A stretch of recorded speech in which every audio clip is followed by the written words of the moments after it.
টানা বৃষ্টি হয়ে যাচ্ছে হয়ে যাচ্ছে হয়ে যাচ্ছে। আমরা বাজারও যেতে পারতেছি না, আলু পেঁয়াজ শেষ হয়ে গেছে, কাঁচা সবজিও শেষ হয়ে গেছে। তরকারি জানতে যাবো, এটারও বসে না দোকানটা বন্ধ। কি একটা না বৃষ্টি হচ্ছে হচ্ছে হচ্ছে, থামে আর না। যাই হোক, কী করবো, খাওয়ান তো আর থামবে না।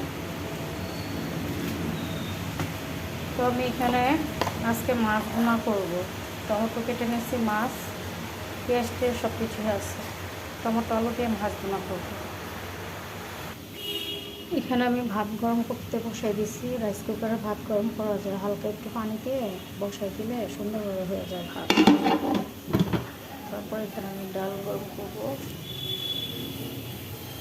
তো আমি মাছের জন্য তেল গরম করছি। আমার হচ্ছে আজকে ভাইয়া থাকবে না, তাই আমরা ভর্তা ভর্তি দিয়ে ভাত খেয়ে ফেলবো। এখন দিয়ে ভাইয়া যায়নি অফিসে, এখন ছেলে মানুষকে তো আর ভর্তা ভর্তি দিয়ে ভাত খাওয়ানো যায় না। তারপর ওই যে মাছ রান্না করতে নিয়ে আসলাম। পেঁয়াজ দিয়ে দিলাম, কি অল্প একটু লবণ দিলাম।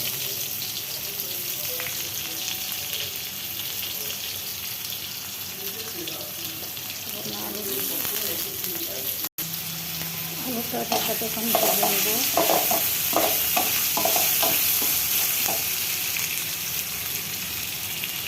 এখন হলুদের গুঁড়া আর একটু মরিচের গুঁড়া, সামান্য পানি।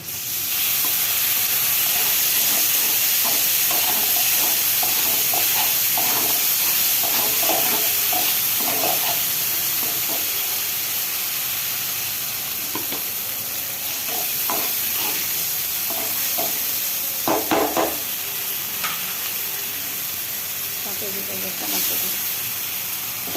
দিয়ে এখন কেটে দিতে। দুপুর হয়ে গেছে, বৃষ্টি নামতেছে দিকে চাল ভাজা খাবে। দেখেন এখন দুপুর 2টার বেশি বাজে, চাল ভাজা খাবে। তো চাল ভাজা মেখে নিছে, আর চাল ভাজা রং চা আদা দিয়ে দিচ্ছি। সাথে আমার তরকারি হচ্ছে।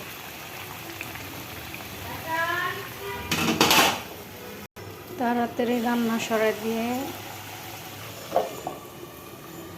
চাল ভাজা রং চা বৃষ্টির দিনে খেতে অনেক মজা। তো রান্না তাড়াতাড়ি সরাই দিয়ে আগে এগুলো ভেজে নিচ্ছি। চাল ভাজা শুরু করলাম।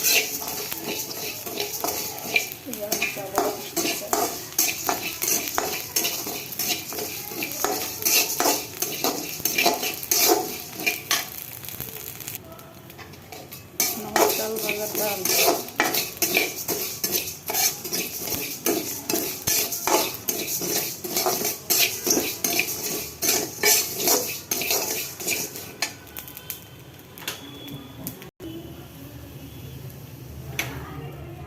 শেষ। আমার রং চা বানানো, চাল ভাজা, এই যে চা।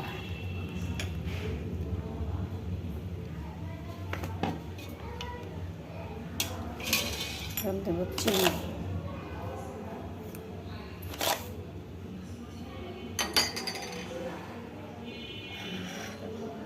এই চাল। তাও আবার একটা সুন্দর একটা বাড়িতে গেলাম। চাল ভাজা, রং চা, ভর্তা, তরকারি, ভাত, ডাল আর যে ভাত।